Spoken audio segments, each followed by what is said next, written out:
걸 해결할 때는 이미 사건이 이만큼 커진 상태에서 저한테 넘어오니까 그때 이제 단추를 맞추기 시작하다 보면 어쩔 수 없이 제가 되게 강하게 나가야 되는 포지션에서부터 시작을 해요.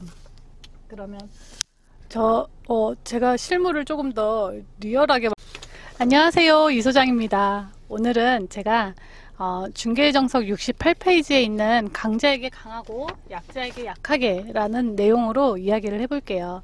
중개를 하면서 좋았던 게 10명의 직원들과 함께 했을 때였어요. 10명일 때도 있었고 6명일 때도 있었고 계속 들락달락 하기도 하고 하는데 여러 명의 직원들하고 하다 보니까 제가 못 봤던 세상을 보게 되는 거예요. 한두 명하고만 할 때는 알 수 없었던 그거를 6명, 10명 하고 하다 보니까 보이는 거죠. 중개 실무자들이 그 전에 제가 그냥 아는 사장님들을 뵙거나 그냥 한두 명의 직원들하고 했을 때는 제가 초보니까 저렇게 지금 저걸 모르는 거구나.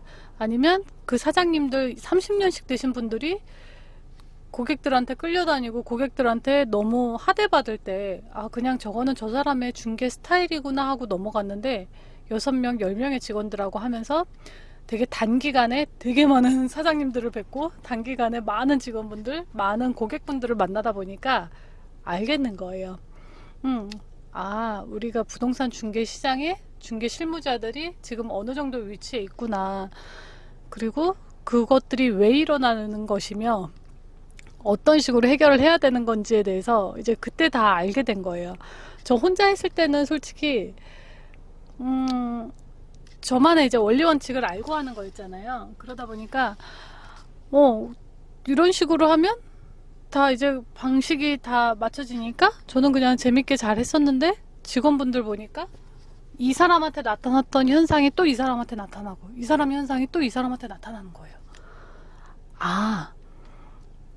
강자한테 약하고 약자한테 강할수록 이 현상이 계속 일어나는 그 통계를 제가 알게 된 거예요. 그래서 강자에게 강하고 약자에게 약하게 중개를 해라 라는 메시지로 이 페이지를 작성을 했었는데 이런 거예요.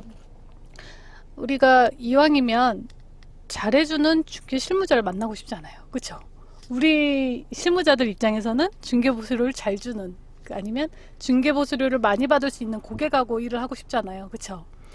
중개 보수료 이왕이면 큰 물건 1,000만원짜리 보수료를 받는 고객하고 거래를 하고 싶지 맨날 30만원 40만원 찾는 고객은 조금 더 소홀하게 되잖아요.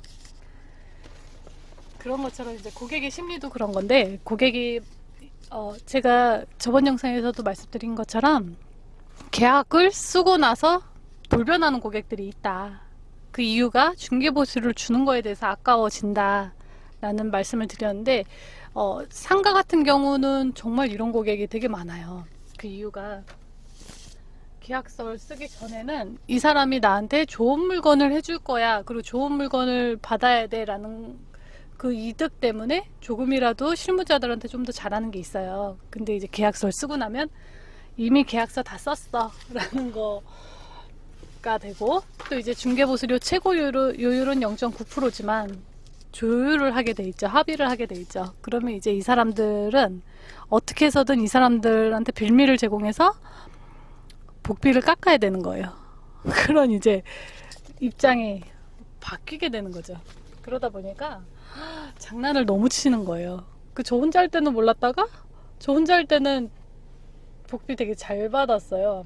그러니까 처음부터 첫 단추를 제대로 껴가기 시작하니까 마지막까지 이제 장난을 치거나 이런 거를 그때그때 체크를 했는데 직원분들 걸 해결할 때는 이미 사건이 이만큼 커진 상태에서 저한테 넘어오니까 그때 이제 단추를 맞추기 시작하다 보면 어쩔 수 없이 제가 되게 강하게 나가야 되는 포지션에서부터 시작을 해요.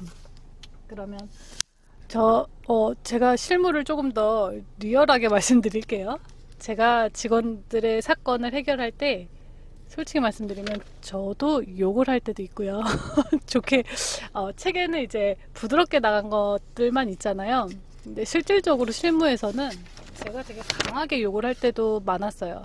욕도 하고 반말을 할 때도 있었고요. 네, 다니쌤님 영상에서 보면 제가 전혀 소리 지르거나 고객들한테 강하게 하거나 이럴 게 좀 안 느껴지시죠?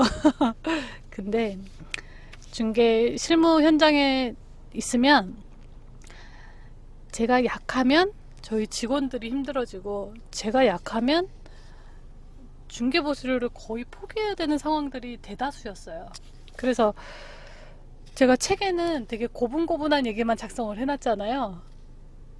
근데 이제 컨설팅을 받거나 실질적으로 저랑 컨설팅 대면하시는 분들한테 제가 여러 가지 얘기를 해드리는데 책에 담긴 내용은 한 10분의 1이랄까요? 실질적으로 풀어가면서 강하게 쳐가고 하는 상황들이 정말 많아요.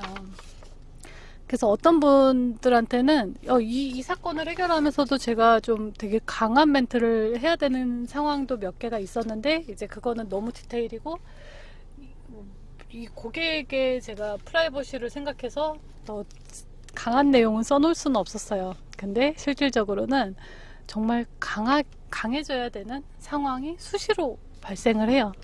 제가 했을 땐 처음부터 풀어가니까 뭐 강할 일이 없이 그냥 조용히 넘어가요. 오히려 나중에 내가 엮일 수 있는 상황도 그냥 별거 아닌 것처럼 넘길 수가 있는데 이 처음부터 단초를 제대로 풀어가지 못해서 이제 이만큼의 사건이 되고 나면 제가 강해지지 않으면 해결이 안 되는 거예요. 그래서 이 사건도 그런 식으로 풀고 대신 직원한테 다시는 네가 이런 식으로 풀어가면 해결을 볼 수 없다. 너 처음부터 조금 이런 식으로 풀어라 하면서 이제 좋게 풀어서 쓴 내용이었고요. 책 11페이지 보면 제가 고객에게 당신이 우리 직원에게 얼마나 무례했는지를 인지를 시켰고 고객의 행동에 대해서 사과를 받아냈어요. 자, 2박 3일 동안 우리 직원한테 자신의 복비를 깎기 위해서 그리고 자신의 만족감을 얻기 위해서 괴롭혔던 사람을 30분도 안 되는 시간 동안 제가 우리 직원에게 얼마나 무례했는지를 인지를 시켰고 그 행동에 대해서 사과를 받아냈어요. 이게 쉬울까요? 정말 많은 경험과 노하우가 필요한 영역입니다. 그래서 요거에 대해서 제가 말씀드리려고 하는 거는 이거예요. 이렇게 이런 고객들을 만나는 유형들이 세 가지의 분류가 있어요. 제가 알려드릴게요. 이 분류를 잘 생각하면서 고객을 대하는 본인만의 스타일을 정립해 나가셨으면 좋겠어요. 자, 첫 번째,